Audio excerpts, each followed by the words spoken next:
Now, just to give you guys an idea of how much tension is on that wire, right down to the ground.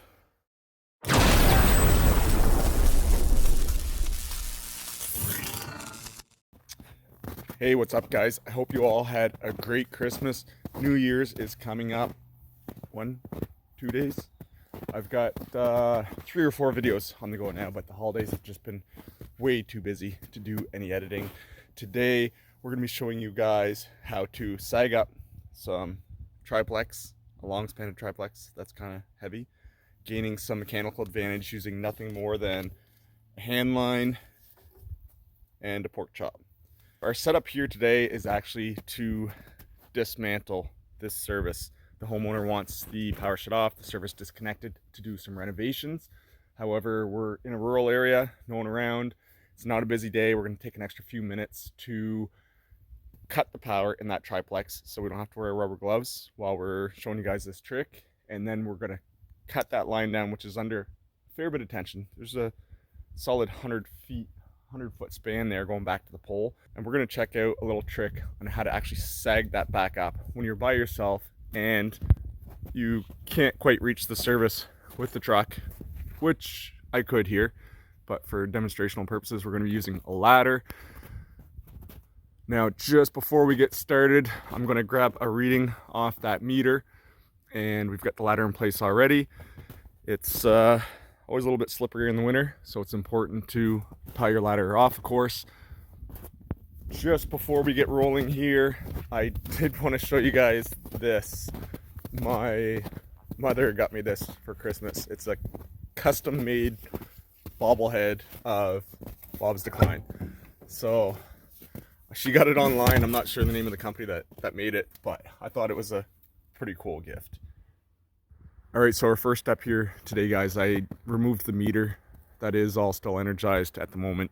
The reason I removed that meter before going on the mainline pole and cutting the 2 hots is if that meter was still on and the breaker's closed in, feeding, let's say, a hot water tank or something, when we're cutting that first hot, the other leg could actually backfeed up through the load side of the cut wire. As we get up to our work area on the pole, of course, before we get started, like any job, you don't want to become complacent. You want to always take a look up at your primary, take a look at the tie, make sure it's not broken, that primary isn't going to come down off that pin while you're working. The trees here are pretty close to the pole. Some branches could get into that if I wasn't careful. These trees were actually all planted by the customer, by the way. This whole section of road, there's a line of trees that were all planted directly under the power lines, which is not a good idea. So these are the 2 hots we're going to cut, feeding that service. You can see the connectors were taped up. They weren't covered with proper covers, so that tape's pretty old and brittle. If they hit together, that could definitely be a hazard, so we're going to keep an eye out for that as we cut them. Also, you may have heard, this is the customer's neutral here. You always hook up your neutral first and cut it last. Depending on your procedure for your company, always follow your procedures, guys. But in a situation like this, where the meter is pulled, if I did want to cut that neutral first, if it was overly close to the hots, to give myself some more room with the bolt cutters or the pliers or whatever I'm using, you can do that as long as you're not picking up any load, and as long as there's no current in the hots, you can get that neutral out of the way first. So I don't have my helmet cam today. I'm going to set the camera down and get these guys cut off. Okay, so we get it all cut clear now. You can see the 2 hots in the neutral on the back side of that pole. Cut clear, and I cut off the excess wire, so it's not going to get into anything as that wire lowers down a bit. Something I did want to point out, this is 2-aught triplex, and this little piece here is number 2. That number 2 service, which is going through this service right here, whoever hooked up this service years ago hooked it onto the other number 2 service. So that little piece of number 2 aluminum wire is feeding 2 services. That's a huge no-no. You want to go back to your main wire, the bigger wire. That's the reason that's there. The larger wire has a higher ampacity than that little number 2. And guys, when you're tearing apart a line and cutting wire down,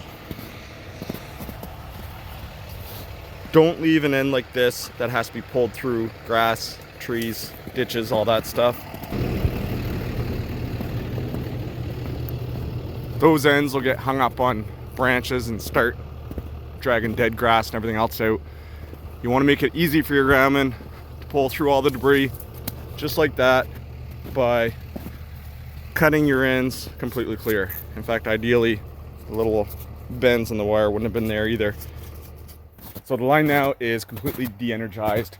We're gonna run up that ladder and cut that clear. We've got the wire cut down there now. There was actually quite a bit more tension on that than I thought there was gonna be. I wanna remind you guys again, this is all de-energized. So usually you're gonna have two guys doing this kind of job. But like I said, I'm going to show you guys a little trick that can make your life a whole lot easier if you do ever get stuck doing this by yourself. Now, I say stuck, however, if ever it is a safety issue and you need that second man, don't ever do the work in an unsafe manner. Make sure you make that call, get that second guy on site. If I ever do call for a second man, I am never refused. However, with this little trick using nothing more than, as I said, handline and pork chop, you'd be surprised how much weight you can pull up. So if I did have the second guy here, I'd be up the top of the ladder already, drop my handline. My groundman would tie the wire under the handline. We'd fasten it around that pulley or another point of leverage. He'd simply pull it up, and using either the come-alongs or service grip pullers, which gives you mechanical advantage, much the same as what we're going to do with the hand line, we would simply pull that up, sag it up, and attach it into place. Biggest thing when you're by yourself, if it's not overly heavy, you might try and grab the wire and start climbing up that ladder. However, that's already pulling me off that ladder. That's as tight as I can pull that. I'm pulling a good 100 pounds of pressure right now. Last thing you want to do is be in the snow, icy roof with 100 pounds pulling you this way off the ladder. So another idea is to use your hand line, leave it on the ground, pull the wire up, and then get your come-alongs in place, as you likely won't be able to pull it up tight enough using just the hand line. So here's a little trick. What you're going to do, put our mule grip in place. That wire is damaged quite badly, so we're going to be junking that anyways once this video is done. And grab our frozen hand line, which is starting to thaw out. Was in some mud the other day. And rather than attaching your hand line to the grip and with a clevis or feeding through and looping around the end, we're simply going to feed it through the eye of the mule grip, just like so. So we pulled the hand line all the way through. We got the two ends right here, all kinds of slack in the rope, and the hand line is just loosely run through the eye of the grip.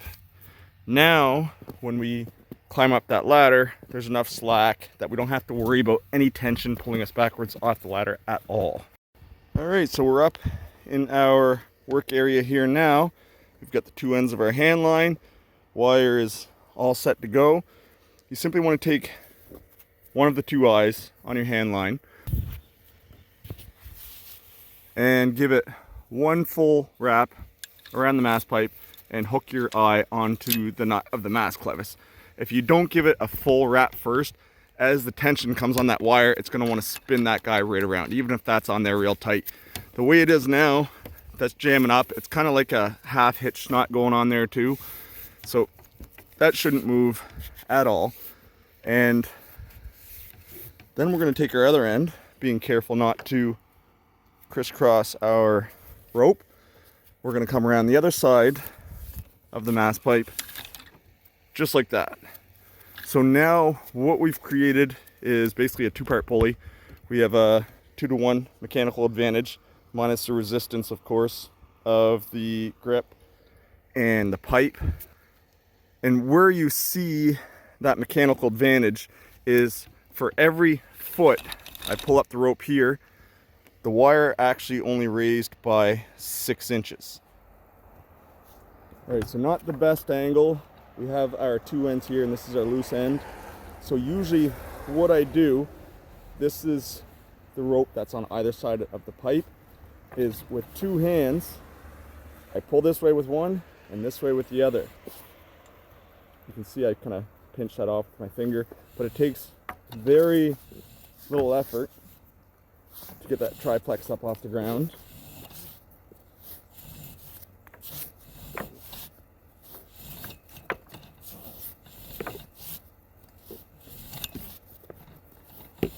Wire's coming up. It's almost here already. You can see the wire is almost fully up to sag.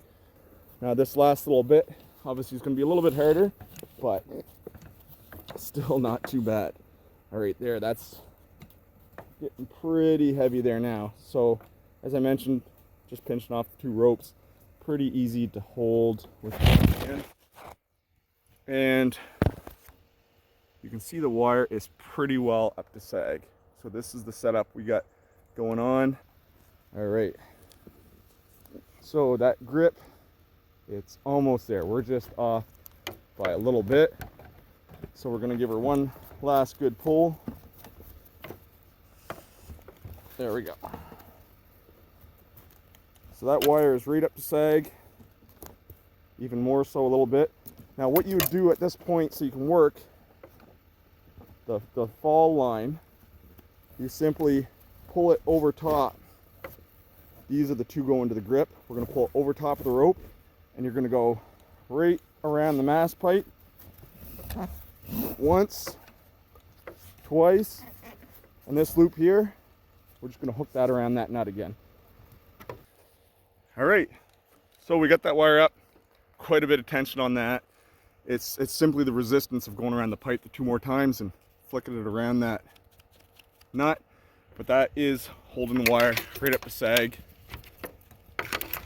So at this point I'm free to install my grip, hook that up, do whatever I got to do, and then of course we're going to let that rope off, get it out of our way for when we do the connections. Now if ever you guys are disconnecting service for a building that's not being tore down, a couple things: the wire on the mast, if you leave that wire pointing up like this, even though there's a drip loop, the water could pool in between the strands in that connector and work its way down there, even go back uphill right into the pipe, down through the wire, and drip into the customer's panel. So not only do you want to keep a good drip loop, but keep your ends facing the ground. Now just to give you guys an idea of how much tension is on that wire, this that's my little loop. It looks like it's pretty slack, but once I take that off, we're gonna see how quick that wire takes off on me here. Right down to the ground. So that little setup around that pipe, that 2-to-1 mechanical advantage, it's amazing how much weight that can hold. In fact, there's not too many services I've encountered where this trick won't work in order to pull that triplex up to full sag. One last thing before we go, guys, I want to show you this meter I pulled off the house yesterday. I was called to, I was going to say house fire, but it was actually a car fire. Quite often when there's car fires, they get hot. Those flames going up in the air, if they're under the power lines, triplex secondary, it melts, starts shorting out. It can be an absolute disaster. Yesterday there was a car on fire in someone's driveway, and this was the meter on the house. It bubbled right out, starting to melt. We did do an inspection on the electrical and the pipe, everything was good. Another few minutes at that heat and that would have been disastrous. But no one got hurt and the house was saved. So the kudos to the fire department, who's extremely quick on getting on top of that one. The fire actually started from a nest under the hood somehow. A situation you probably couldn't reproduce if you tried. So we're gonna go back up in the bucket, cut that service that we just cut down clear, and thanks for stopping in. As always, guys, we'll see you all soon. Something I just found that I didn't notice the first time around. See that bare spot in the wire right there? did not notice that when I first started working. In fact, I just noticed now. However, that's why it's required to wear your 1 kV rubber gloves, even when working with insulated secondary, and especially important for homeowners to get this stuff covered up when doing a roofing job or working near the lines.